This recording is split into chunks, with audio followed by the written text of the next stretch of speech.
I've waited so long for you to pull my trigger. Hello, my name is Will and you're listening to Exploding Helicopter, a podcast that no one could ever accurately subtitle as professional. Now, computer-generated imagery, or CGI, is a commonplace feature of many of the films we watch today. But back in the early 1980s, that technology was still in its infancy, as filmmakers explored the possibilities it offered. So on this show, we're rewinding back to 1983 to take a look at one of the first movies to harness that new technology. Not only that, the film was the first animation to incorporate CGI within it. So the subject of this show is the Japanese anime Golgo 13, The Professional. To help me, I'm joined by a man who's been carefully reproduced in digital form using only the most cutting-edge computer technology. It's Nick Rehak from French Toast Sunday. How you doing, buddy? I am doing great, Will. How are you? Yeah, I am doing very well. Thanks for making yourself available to come on the Exploding Helicopter podcast once again. But we are here talking about a Japanese anime. We don't often talk about animations on the Exploding Helicopter podcast, so that's always an interesting experience. But the kind of theme of this film, this film, as we'll kind of dig into a little bit later, is all about an assassin. And I wondered, given the nature of this particular film, what kind of assassin would you be, Nick? Would you be an impassive, cold-blooded killer, or would you be one of those assassins who suddenly become susceptible to an attack of conscience and find themselves unable to pull the trigger? I think I'd be a bit of both. I think at first I would have the problems and the conscience and the morality, but the more I would do it, I would become very cold-blooded. And then I think I would get to a point where the morality comes back, I've been murdering and slaughtering for 30 years. What have I become? Who am I? Really take a deep, hard look, and then I'm like, I'm going to do one last mission, and then not really, they pull me back in, something like that. That's a pretty good career. If you think you get through 30 years of cold-blooded killing before you start having another attack of conscience, I think that's a pretty good shift you're putting in there. It's, someone's got to put in the hard work, and I'm not afraid to do it. Now, as I say, we are talking about a film where the title character is a assassin, and so that also made me wonder, what is your favourite film about an assassin? I went digging through my brain and looking at my film collection, but I think right now it honestly has to be the John Wick films. They're just so fresh in my mind. The third one just came out, so I rewatched the first and the second one to kind of re-up on it, and I really like Keanu Reeves as John Wick. He kind of has a code that he sticks to. He's not real flashy. He's not trying to, win you over in any way, shape, and form. He's just showing up. He's punching the clock. He's doing the job, and he's punching out. And I feel like a lot of times they try to paint assassins as these cool, socialite figures, and they're betting all these girls and look at all the cars they drive. And yeah, that happens in John Wick where he's driving all these different cars. He's got the cool, weaponry and everything. But there's something about him where he just remains distant, and he's like, you know what? I'm putting business first. None of this is personal. And he just goes from there. Have you seen the third film? And if you did, what did you make of it? I have seen the third one. I enjoyed it for the most part. I felt like it got a little overlong. Okay. And then part of me, because some of the cast had also been in the raid, so there's a couple fight scenes where I'm like, I could just go home and watch the raid, or I could hope for another raid movie to come out. And there's nothing wrong with that, but I feel like at times the film was kind of becoming goofy and kind of comical, whereas the first two were a little more grounded. So I hope that, if there's continues to be iterations, they kind of pull back, make it a little more realistic, and not go the, Fast and Furious route where all of a sudden it becomes absurd and they're racing on a submarine or whatever they do in those movies. Just keep the realism there. Well, I think that that's the trouble with sequels, is that very often they feel the need to add more and more and to better the previous films, and they end up gilding the lily, and they end up adding stuff that perhaps doesn't need to be there. And I don't know, my fear is that they probably are not going to go in that direction that you want them to do, of keeping it lean and mean. Oh, no, absolutely not. I think they're going to continue to get more over the top. I think we're going to see a lot more big names in the film, be it as cameos or full-fledged characters that we spend more time with in the film. I just hope that, I don't know, it just becomes just a little more, I don't want to say grisly, but a little more just oomph to it and a little more punch instead of like, I just felt like there was a lot of comedic fights and comedic deaths when it shouldn't have been that way in a John Wick film. You see, because I have not seen the third film. I've seen the first two. I enjoyed the first one. I wasn't bowled over by it. I didn't particularly like the second film. I enjoyed it less than the first film. I felt that they were kind of the world building stuff that they were doing. I just felt that it did, for me, it didn't really actually add anything. The mystery and the unexplained things of the first film, the whole business with the coins and the hotel and what are the rules of this world, I actually found when that was left ambiguous, it was more interesting because it was like a creative jumping off point for your mind. Whereas when they started fleshing some of that out in the second film, it's like, I didn't want this explained. Well, then you might want to take some time going to see the third one because they explain a lot more. One thing they do explain is really creative, and you don't realize that what they've actually explained until the scene has passed, and you're like, oh, okay, that's really cool. I don't want to say what it is because I don't, spoil anything, whatever. But they do go into a lot more of that world and that lore, and part of me was a little disappointed like you, but another part of me was like kind of just fascinated by it all. So. Well, talking of people explaining things, let's get stuck into Golgo 13 and let's listen to someone explain the film very, very simply. Leonard Dawson is the richest man in the world. Powerful people make enemies. If an enemy becomes a problem, someone calls the professional. Codename Golgo 13. Target, former Nazi SS captain, Bernard Mueller. I'll take the job. He never kills for sport. He never misses the mark. And he never gets involved. Can't you let this one go? But this time, it's personal. The hunter has become the hunted. Because this time, he's the target.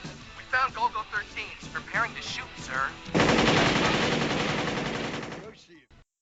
Duke Togo, codename Golgo 13, is a stone-faced, ice-cold killer for hire.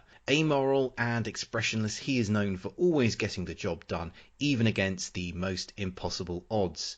That's why he is hired to kill the son of a wealthy industrialist named Dawson. But after successfully completing that mission, Duke takes on another contract against a Sicilian mafia boss.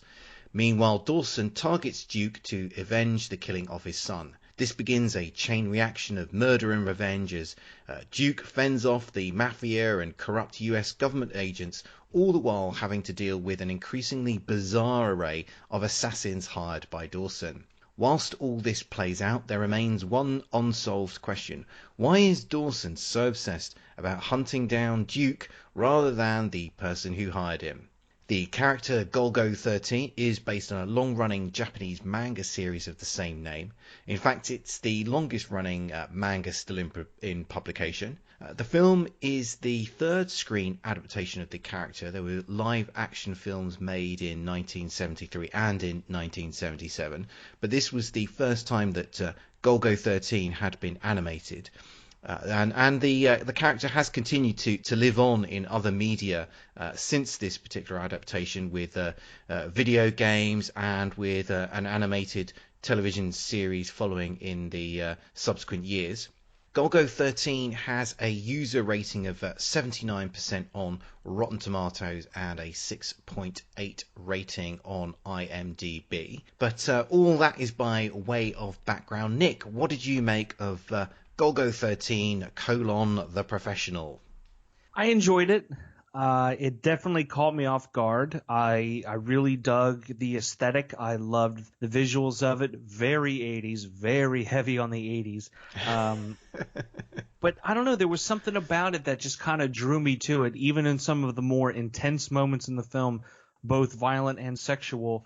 there was, I guess the way it was presented was just really, really interesting. It felt like the entire time I was reading a comic, or in this case a manga, and it captured it in a way that, I don't know, I felt like I knew when chapters were ending. I knew when things were picking up. I don't know, it felt so familiar yet so foreign at the same time. I don't know if it's a film that I'm going to revisit a lot, like other animated films or other animes for that matter, but it's definitely something I'm glad I saw, and it's something that I can see other films have kind of like piggybacked on or drew inspiration from, which is also kind of cool. Well, it's interesting what you say about the familiar aspects, because I think certainly whilst this is a Japanese anime, it's based on a Japanese manga series, a lot of the elements within this film will be very familiar. I mean, there's definitely a noir styling to a lot of this film. The kind of the essential plot elements about an assassin who's hired to do a job. He's double-crossed and then finds himself being pursued by other forces because of the job that he's just been committed to do. I mean, that's a kind of essential plot outline that's been done a million times and is still being done in countless straight-to-DVD films. But despite all of those kind of very familiar sort of genre trappings, there were some really strong elements here that I appreciated about this film. So I thought it had a really intricately plotted story, and which actually sort of took me some of the plot twists in here. We're actually really surprisingly good, and I just thought there's some big budget movies that could do with some of these story ideas very, very badly. Absolutely. And there's times where I'm watching this film where I'm like, oh, okay, Drive drew from this, or okay, Kill Bill drew from that. But then another part of me is like, who could direct this? Who could adapt this now? What could they change, make it a little more palatable for American audiences, or ramp it up even more for American audiences, and for worldwide audiences too? But just to see, who could play this character, who would you cast, and how would you go through just all these different things and what the possibilities were.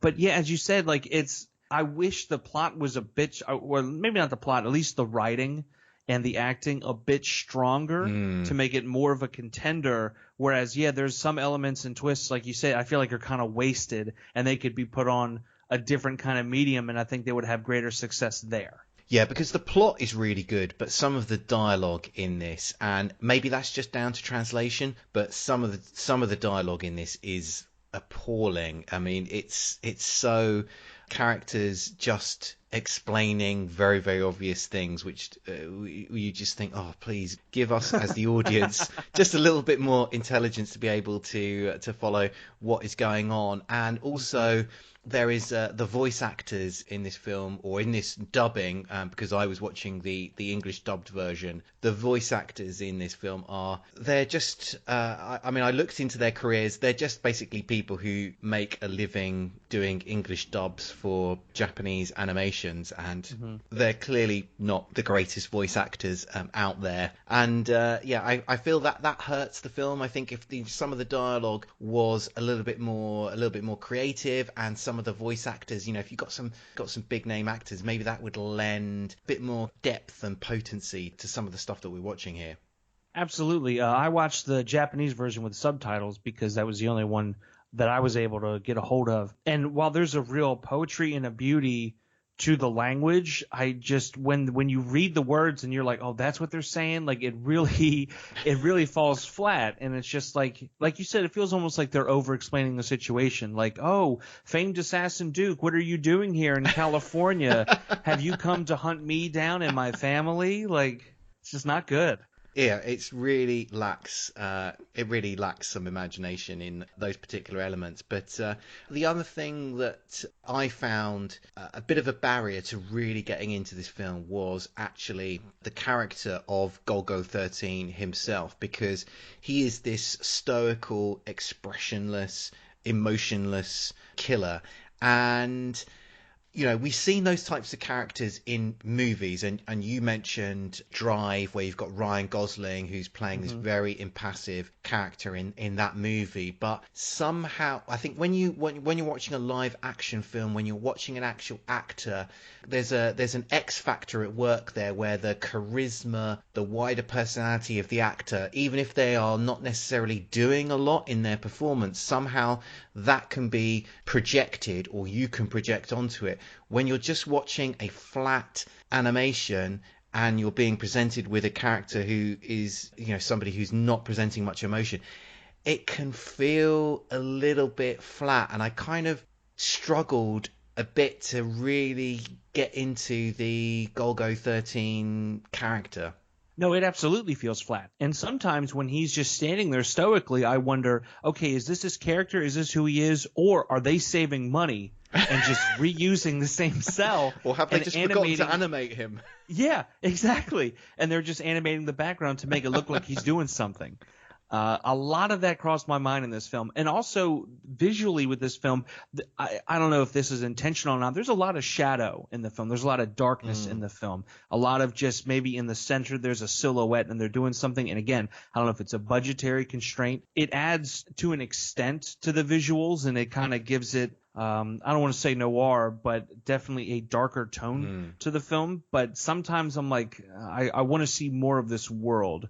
I want to see more of what you think California looks like in the 80s. I see a lot of the San Francisco, Golden Gate Bridge area, but I'm not seeing the rest of it. I'm kind of interested to see what you think it is. I mean, one thing I thought as I was watching this film was, as somebody who is new to this character, who hasn't seen the previous iterations of the Golgo 13 character on screen, I haven't read the mangas, maybe there is an element of familiarity which the makers of this film are assuming that you bring with you as a viewer to this particular film, so that actually, when you're being presented with this impassive, cool, professional character that we're seeing on screen in front of you, maybe actually, you don't need to be introduced to him, you don't need the backstory, because actually you're so familiar with him, you're, I don't know, filling in the blanks, you're colouring in the missing bits which are maybe not presented for the benefit of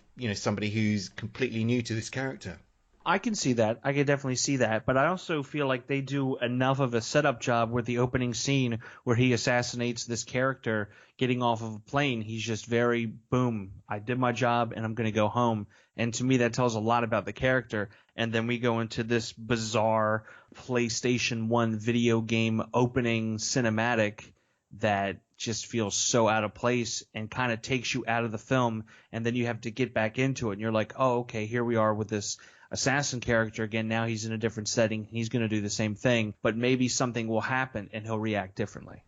Very possibly. But I think the trouble is then that just leaves us with, as a viewer, if you are coming to this new, with just not a lot to latch onto. And it's true. Yeah, I mean, you've got, it's very clear that you've got this character. He's an ultra professional. He's cold. He's calculated. He's dedicated to his craft. But there's a fine line between demonstrating those qualities and just coming across as just impassive and inscrutable in a way which is not terribly interesting, rather than a way that is intriguing. That's fair. I mean, you even had a moment in John Wick where, he's so reserved and he doesn't want to come back, but then he finally goes into the basement, busts up the concrete and gets his gear back out. We don't really have that moment with Duke. We just kind of have, like you said, just this flat, this is who I am, this is who I'm going to be for the rest of the film. There's no emotional connection to him. We're just kind of going through the motions with him. Well, let's talk a little bit about the style of this film, and we've kind of mentioned it a couple of times already. I mean, I definitely picked up on a noir vibe in this film. We meet the Golgo 13 character, Duke Togo. He's wearing a classic trench coat the sort that you would have seen Humphrey Bogart wearing in some sort of 1940s film noir. Some of the music during those sections is very sort of late night jazz, very saxophone heavy. So there's definitely a very strong noir, vibe in there. But it's more tinged with that. I mean, it's certainly not like, say, something like Sin City, where the entire creative outlook of the film is subsumed within that sort of very, that very sort of neo-noir sort of vibe. I mean, what did you make of the style that we got here? The style really kept reminding me of Lethal Weapon, the first one. But Lethal Weapon didn't come out until, what, 87, 88? Yeah. So how can one look and feel so much like the other? Like you said, this was very jazz, very saxophone heavy on the soundtrack, which really threw me off. Was it the saxophone that was giving you the Lethal Weapon vibes? A little bit, yeah. And I was expecting, I guess, a little more like pop or electro with it being in the 80s. But then you get this very like almost borderline 70s yacht rock vibe. And all of a sudden, I'm like, okay, so how am I supposed to, like, it's putting me in a different position than I thought I would be. Like, it almost throws you off a little bit, keeps you on your toes. But then the aesthetic is just so clear-cut 80s and relaxed, almost like a Miami Vice. And I just feel like they kind of clash with each other, and it doesn't mix just right. Visually, it's gorgeous. I dig the soundtrack, but the two just miss each other. You know what I mean? They're right next to each other, but they don't quite meld and form together. What did you make of the animation that was that we get to see here? I mean, from my perspective, I would describe it as fairly rough. Although I think that's fairly rough by the standards of today. I certainly don't think that I think the animation style is in keeping with what you would expect from, or what you saw from things of that particular time period. But I think some of the frames definitely felt like I was looking at sort of frames from the manga being animated. How did that particular aspect strike you? I like that style of anime where it's slightly rough. I'm a big fan of Akira. That didn't come out for another 5 years after this film was released, but I've always enjoyed that style. One thing that did trip me up, though, was some scenes move by very slowly. And I don't know if it was a rendering issue and they just kind of kept it in or what, but there's some scenes where it almost feels like you're watching a VHS, and all of a sudden it kind of slows down and warps a little bit and then picks back up. It doesn't feel timeless like a Disney animated film would, but at the same time, it doesn't feel super dated like, I don't know, like a Ralph Bakshi film would, where you're watching like, Lord of the Rings or Fritz the Cat or even Wizards. It feels like it's its own style, but it fits within that 80s aesthetic. And going a little bit broader now, I guess, thinking about the tone of this film, I mean, you've already alluded to the fact that it felt very 80s, and this film is very violent. It's also very sexually graphic. I mean, what did you make of those particular elements of the film? I was ready for the violence because I've seen other anime before and I know how violent they can be. I think some of the blood sprays and the blood rainstorms that we were getting, that kind of threw me off. But after a while, it kind of just became commonplace because it felt like every time they killed somebody, it wasn't just a subtle trickle of blood. It was just like kind of like Tarantino film. It was just, let's just get as many buckets as we can and dump it and just cover everything in blood. The sex scenes really threw me off. The first one, I'm like, okay, he's maybe with a prostitute or a sex worker, and he's, unwinding after a hard day of murder. You need to talk to me more about how you relax after work, Nick. But then there's this weird, almost like softcore porn vibe we get with Rita, where Rita's like, hey, I got you this car all set up. And he's like, let me pay you. She's like, no, you don't have to pay me, but I want you to pay me with sex. And then they have sex, which, like, it's also kind of really cool how they did this scene. It reminded me a lot of the night fight in, why can't I think of it? It's just on the tip of my tongue, Skyfall, where it's just the black silhouettes and you see the city in the background and they're fighting. This way, they're having sex, but you just see the neon lights of the city. So it goes from being kind of softcore porny to, and I guess this gets into like quasi-spoiler territory, when it gets to like Snake and when he has sex with, I believe the character's name was Laura. Yeah. All of a sudden, it gets really intense, really disturbing. And to me, it's one of the most disturbing rape scenes I've ever seen in my life. I've seen a lot of rape in film. Not proud of that statement, but I've seen a lot, and none of it has disturbed me to my core like this film did. Like, it is truly like disgusting on levels, like borderline, like Salo 120 Days of Sodom levels, like really just intense and gratuitous. And what sells it, I mean, not that it needs to be sold, but what amps it up and makes it that much more intense is Laura's expressions and how she's dead behind the eyes, and we just have these little subtle tears coming out. Like, it wrecked me, and I just felt so disgusted at the same time. And I wish that I had felt more emotion, or at least a more gut reaction to the rest of the film like I had with that scene. But unfortunately, that's the scene that they decided to throw the most emotion into. But it works because it's so disturbing, and it's so – and I hate to word it like this, it's just so well done. It does a really, really good job conveying that disgust. That is really interesting, because if there's anything that I dislike in a film, it's a rape scene. They invariably make me feel really, really uncomfortable, and I do think a lot of rape scenes in films are often just there for titillation, and that just makes them that just makes them even worse. And but this one, it's really interesting to hear you have such a strong reaction to this one. So, because despite my own sort of sensitivity to those particular scenes, I didn't have such a strong reaction to the scenes that we saw here. I mean, I did think that they were, I did think that they were unpleasant. I did think that they were strong, and I did question were they as necessary to the detail that we saw them in. I don't know. I'm just interested in quite why you had such a strong reaction to those particular scenes in this film.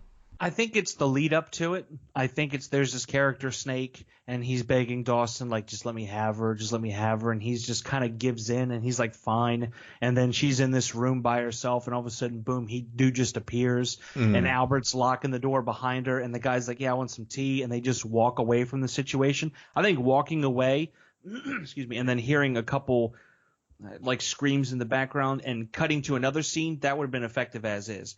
But to push further and to not let your mind wander, but to force it to you and say, like, this is what he's doing to her, and to watch her reaction and how she fights and then just gives up, like, that just it runs a chill down my back, and it doesn't sit well with me. Like, it feels so gross and violating and disturbing to me, and it gets me, it grabs me. And again, I've seen other films where it's supposed to be a little more intense, it's supposed to be as gut-wrenching, but some other ones this is going to sound terrible, but I just find them boring. You know what I mean? I find them like, there's no reason for this scene, there's no need to have it, let's just get through it. But this one, we don't need it because we know Snake is a disgusting guy, but it just adds to that level. And I think his face and his mouth, it's like, just makes it more creepy and disturbing, but it really, really grabbed me. Okay, I think we're going to take a quick break, and when we come back, we're going to be looking at the exploding helicopter action. Hello everybody, and welcome to the Cinema Recall Podcast here at ThatMomentIn.com. I am your host, The Vern, and on each episode, myself, along with a guest, we'll be talking about an iconic scene from a classic movie. Which films will we be discussing? Well, that's all up to you, because before each episode airs, we're going to be giving you a poll of great flicks to choose from. Whichever one gets the most votes, that's the one we'll be talking about. So, listen to the Cinema Recall Podcast on the site ThatMomentin.com, or on iTunes, Stitcher Radio, or Podomatic, or SoundCloud. Thank you very much, and I hope you enjoy it. We're back, and now we're looking at the exploding helicopter action. This occurs as part of the film's finale. Golgo is trying to reach Dawson, who is holed up in the penthouse of his supposedly impregnable skyscraper.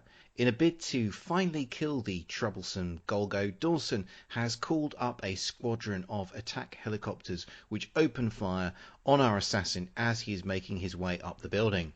One of the helicopters comes in too close during one of its attack runs and crashes through the window of the building. It comes to a rest inside the skyscraper for a few seconds before it suddenly and violently explodes. Nick, what did you make of the exploding helicopter action? I thought it was really interesting that they decided to go with the CGI element in the film. And it was neat to see something so well produced for its time. I think nowadays a lot of the CGI that we saw today would have been like filler for today's work. They're like, hey, this is like a rough estimate of how the scene's going to go, and then they apply the textures and the filters and everything we see. It felt a little cartoony and video gamey at times, but ultimately when the helicopter explodes, it's back in the 2D animation style. And I was a little disappointed because I kind of thought we would get to see more of an exciting CGI explosion. Let's see what we can do with this.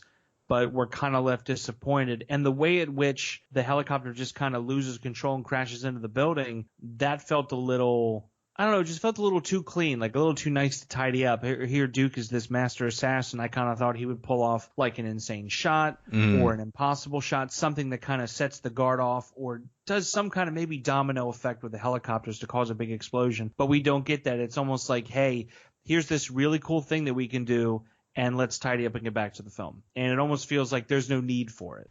Yeah, I mean, I think there's a couple of elements here. I think in the terms of the mechanics of what actually leads to the helicopter explosion, I do think it is, as you were saying, it is slightly underwhelming in the sense that you've got this squadron of helicopters that are attacking this skyscraper, and one of them, for no discernible reason, just flies too close to the skyscraper, crashes through the windows, and comes to rest inside the skyscraper before exploding.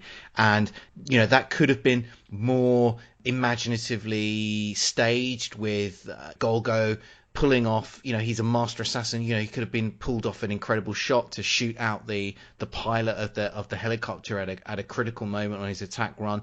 But as you were saying, suddenly the film, which has been in 2D animation, when you see this helicopter attack run, it flips to CGI. So you see this squadron of helicopters attacking this particular skyscraper, and all of that is produced in CGI, and it actually fits in reasonably well, I think, with the animation style that we've seen before. It's clearly different, but it's not a million miles away that it is overly distracting. And so yes, CGI is used as part of this exploding helicopter sequence, but I guess if you're being very particular, this isn't the first CGI helicopter explosion, because the helicopter that we see explode is just a flat 2D animation. And it kind of bums me out because it could have been so much more. They could have done so much more. And I think one thing that bothers me even more than that is the floor he is on, there is nothing there. It's just this big empty floor. If you got this big mega tower, what are you doing with empty floors? They could have put anything in there, and that could have added to a more creative explosion. Say it's, I don't know, an office setting for maybe his accounting firms or something like that. He could have very easily run in there, somehow put a fire extinguisher on a chair, like a rolling chair, shot the end of it as it goes flying off into the distance like a propelled missile. All of a sudden it blasts through the window, strikes a helicopter. Boom, you got a massive explosion. But instead he just kind of lazily falls into the building, and he's got all the room in the world to kind of jump out of the way. It's not like he's pinned up against something. There's no real danger there. It's just kind of like, oh, he just has to move. And that disappoints. But yeah, pulling it back to a 2D explosion, I mean, yeah, it looks fine. It looks like any other 2D exploding helicopter. But I really, really wish we would have gotten that CGI explosion. Well, it raises the question, and it's one that, I am now duty-bound to explore, is what is the very first CGI helicopter explosion? Because we very nearly got it here, but obviously we didn't. We get the first animated helicopter explosion, but we don't get the first CGI one. So I will have to continue my research in search of that particular history-making explosion. I mean, technically, Wings of the Apache, those were some CGI helicopter explosions when he's in the virtual simulator. Yeah. But are we counting that, or are we counting a helicopter that is digitally inserted into a film and then blown up? Ooh. Well, I think I would want to keep them all separate. Mm-hmm. So I think Golgo 13, the professional, first animated exploding helicopter. Mm-hmm. Firebird's Wings of the Apache, first computer-generated exploding helicopter. you then need a separate category for one that is computer generated and then inserted into a film. Because for listeners who haven't seen Firebirds Wings of the Apache, in that film you have Nick Cage. He's in a helicopter simulator and he's flying around inside this helicopter simulator, blowing up other helicopters, other aircraft that are all rendered in computer graphics. So all these explosions are taking place within a wholly computer graphic generated environment. So yeah, I think you're very lucky here, Nick. You've been a guest on and witnessed some very historic exploding helicopters here. I've been very fortunate, and I don't want to speak it into existence because I feel like as soon as I say I've been here for a lot of historical firsts, it'll stop happening. So I just keep to myself, and I'm like, oh wow, that did happen. But secretly, there's a tally, and I love it. Okay, I think that just about wraps things up for this show. Nick, thanks for joining me once again. Do you want to take a minute to plug yourself online? Absolutely. You can find myself at FrenchToastSunday.com. I say this all the time. Something is going to happen at some point. I promise. Maybe when this episode comes out, we'll actually have some episodes going, but we're in a group chat. We're talking about getting the band back together. It's going to happen. At this point, it feels more like a reunion than a continuation, but we shall see. If you'd like to more of my thoughts and opinions on film, obviously previous episodes of this outstanding podcast, but you can also check me over at the Lambcast over on largeassmovieblogs.com. As always, don't forget to check out our website, explodinghelicopter.com, where we've just posted a new review of a film where we take a look at another film about an assassin, the film Hitman Agent 47. Otherwise, we will be back soon. But until then, keep watching the skies for those exploding helicopters.